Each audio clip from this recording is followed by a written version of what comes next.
So guys, nandito ko na kami sa Bicol. Bago lang kami dito sa Bicol guys, dito sa Balogo. Ano lang kami, lumipat lang kami dito. Dito kami kumuha ng bahay sa Balogo. So yun guys, wala kami sa Laguna. Hindi na kami babalik doon kasi may bumili na doon. Pero akit na naman yung bahay niyo guys. Pero nasa ano ako, Balogo. Dito sa Bicol. Dito na yung bahay namin guys. So yun guys, may papakita lang ako sa inyo kasi bago lang kami dito itong bahay namin. Ito yung pellet na ipapakita ko sa iyo kasi may binili ako sa Lazada, yung Glock 17, yung spring type airsoft. In-order ko sa Lazada. Naghihintay ako, nagmamadali lang ako. Check lang guys. Ano guys? Itong ano na to, unahin lang muna natin itong K1170. Ito. Ayaw muna natin yan. Itong sa spring type, unahin muna natin ito. Itong dalawang to, tagal na to sa akin. Itong ano na to, itong baril na to, medyo nilalaro ko pa naman siya. Nagamit ko lang to pamatay sa mga daga. Meron din akong ganito pero nasira na yung ganito ko guys. Meron din akong ganito sa Laguna pero lahat ng mga ganito ko sa Laguna mga sira-sira na, kaya pinag-collection ko na lang para makabili ako ulit ng panibagong pellet gun. Kasi marami na akong pellet gun na nasiraan doon sa Laguna. Ilan yung mga pellet gun ko doon na nasira. Lahat na yon pinang-collection na lang namin yon. At saka kasi lahat ng chop na. Tapos yung iba, natapon na lang. Imbis na itapon na lang ninyo, ibenta mo na lang pag nasira yung mga ganito ninyo guys. Kaya meron din akong ganito, pati yung mga pistol ko doon, pati yung rifle ko doon na nasira, yung mga pellet gun ko ngayon, pati yung plastic, yung double eagle, wala na akong ganun. Lahat na yon pinabenta ko na lang yon para may pambili ng mga panibagong airsoft gun ulit. Pag nasira, ipo-collection, papabili ulit ng bago. Kaya meron din akong ganito, dati sa Laguna, nasira lang yung ganito ko doon. Kakalipat lang kasi namin po dito guys. Yung matagal ko na itong bilhin, matagal na ito sa akin. So, taon na rin to. Simula nung nakatira pa kami sa Laguna, binili ko na ito sa Maynila. Ito pang isang unit na ipapakita ko sa iyo guys. May isa pang tayong unit na kunin. Sumunod sa K1170. Ito namang isang ito matagal na rin to sa akin. Pati itong dalawa, matagal na to sa akin. Ito guys, binili ko rin to doon sa sa Maynila. Oo, tagal na rin to sa akin. Simula nung tatrabaho pa lang yung bago na may kasama doon na si Ate Maribel. Si Ate Maribel yung kasama namin doon. Ay, joke lang. Sorry guys. Ito. Itong baril na to, ano na namin yan. Hindi ko to masyadong nilalaro kasi madaling masira at saka baka magbara yung bala. Kasi pagka ganito, madaling masira eh. Pagka lagi mong ginagamit, kaya hindi ko siya masyadong ginagamit guys. Ang ginagamit ko lang, itong K1170. Lagay ko lang yung baril dito sa box. Kasi baka wala. Kaya ito na lang ginagamit ko. Meron din akong ganito dati, nasira din. Meron din akong 1911 din na nasira. Nawawala lang yung isa, tapos yung isa pa, tinapon ko na lang yung mga nasira. Yung double eagle ko, meron din akong gano'n. Pero, yung mga ganong mumurahin lang kasi yung double eagle, nabibili lang sa palengke. Madali siyang masira. Ito, pati meron din akong in-order na Glock doon sa Lazada. Mas malakas yan dito. Pero mas malakas to sa Glock 17. Na spring type para sila ng lakas nila. Sa gas blowback. Tapos nun, ito isa. Ay! Yung camera guys. So yun guys, sorry. Nalaglag yung camera. Ayusin ko lang sa pwesto. Hindi na mababalik yung history natin. Joke. Sorry. Ito na yung ito yung malakas din siya guys. Kasi maganda rin siya. Kagaya siya ng Glock 17 na spring type na pina-order ko sa Lazada na hindi pa nakakating. Ito pa. Magkasing lakas lang sila dito. Pares lang sila ng lakas. Yung putok ng baril. Tapos niyan guys, papakita ko naman sa ito namang isa pa. Sorry guys, nagkamali lang ng vlogs. Ito, gagawin pa natin. Kasi mga hindi tagal na namin yung naka-vlog eh. Ito na yung gagawin ko, itong revolver. Gagawin ko na lang dito. Ano na to eh. Hindi na to masyadong nagaganon. Sobrang tigas niya guys. Parang masisira kaya hindi ko pinilit eh. Pero, tagal na rin to sa akin. Binili pa to dun sa Lazada. Nakatira pa kami dun sa Laguna.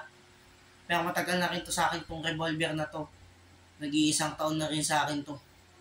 Pero matagal na rin to sa akin. Kasi ito, kaya naglagay ng ganito kasi, at least itong revolver, pag pinutok mo, hindi siya nakakasakit pero nakakabingi ng tenga.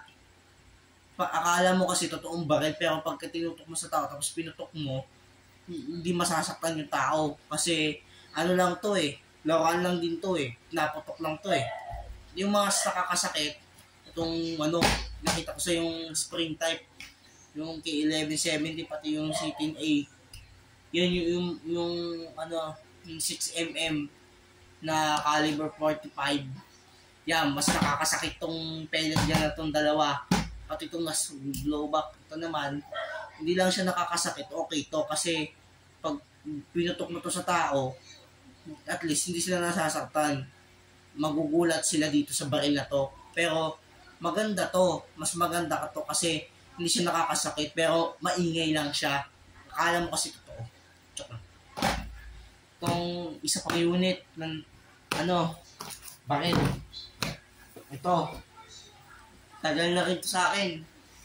Ito pinakita ko sa iyo yung baril na to. Papakita ko to sa iyo. Yan lang, lagay lang muna natin isa. Ito. May resibo kasi ito, nawawala yung mga resibo niya. So yun guys. Ito yung baril ko. Ayan. Ito yung baril ko. Yung 45. Tagal na rin to sa akin. Nag-iisang taon na rin to sa akin. Binili ko rin to doon sa Maynila sa Festival Mall.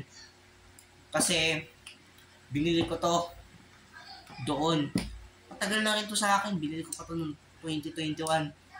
Parang 2021 ko lang itong binili. Mga 2021, binili ko na lang to. Ito kasi mamahalin din to, kaso nasira lang. Pagka tingnan nyo to, pag ginanon nyo yan, tagal na kasi to sa akin. Pagka ginanon ko kasi, ganon. Pero sira na to. Talaga sira na talaga to. Ito, ayos pa naman yung niya, trigger niya, tong hammer niya. Pero ito, nasira. Ewan ko kung na paano to. Kasi, matagal na tong nagagamit. Kasi, matagal na siyang gamit. Kaya matagal na rin siya nasira. Pag-ingatan nyo to kasi mahal to. Ito, papakita ko pa yung silver kong baril. Parang sa pulis lang yata yun. Sorry guys. Papakita ko lang yun sa inyo. Ito namang isa pang ito Petro Beretta, matagal na rin ito sa akin. 2021 ko rin ito nabili. Ito to, kulay silver siya pero siya, gas blowback siya. Mas nakakasakit to kasi pag tumama to sa tao, magdudugo yung balat mo, tatagos. Parang sa totoong baril na to. Kasi pag pinutok mo to sa tao, tatagos talaga sa balat mo. Pati sa laman mo, parang sa totoong baril, parang ganun. Parang ito yun, parang sa airgun. Mas malakas to sa airgun. Pero nasira na rin siya guys. Pero matagal na rin to sa akin. Nag-iisang taon na rin to sa akin. Mahigit isang taon na ang nakakaripas. Nakatira pa kami doon sa Laguna. Ito yung pinapabili ko. Isang taon nakakaripas. Na to? Itong baril na to. Matagal na to sa akin. Sobrang tagal na to sa akin. Sobrang tagal na. Nag-iisang taon na. Mahigit 4 na taon. Mahigit 8 taon. Pati yung isa kong mga baril dito. Itong baril, matagal na rin to. Mga 2021, kinuha ko pa to. Sobrang tagal na. nung nangyari yun. Sobrang tagal na. Huwag nyo na alalahanin guys. Pero kakalipat lang namin dito sa Bicol.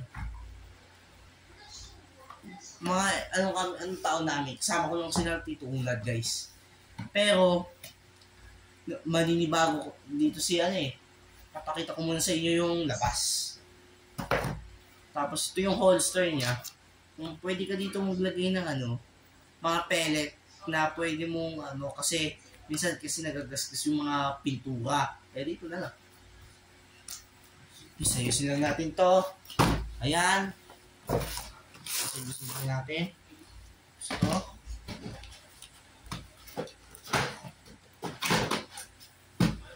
So yun guys. Tara na, punta na tayo dun.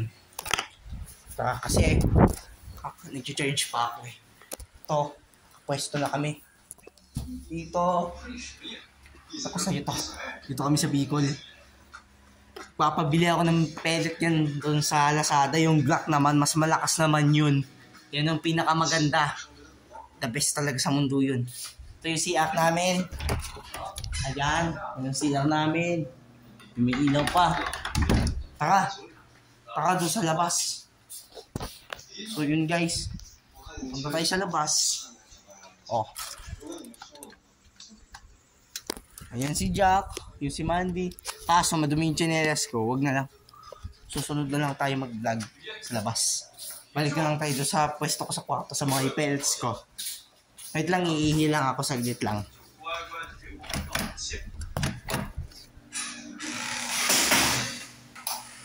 So yun guys. Tandaan nyo na lang kung anong gusto nyo. Matatandaan ninyo.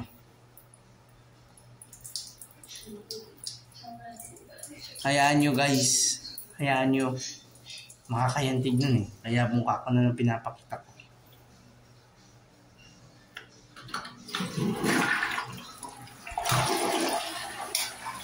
So yun na nga. Madilim. Pasok na tayo sa kwarto. Kakaihi ko lang guys. So yun. Nandito kami. Sige na, bye-bye. Salamat kung subscribe na rin kayo. Huwag nyo rin kalimutan mag-like, mag-share, mag-comment. Tapos mag-scroll na kayo sa aking panibagong video. Bye!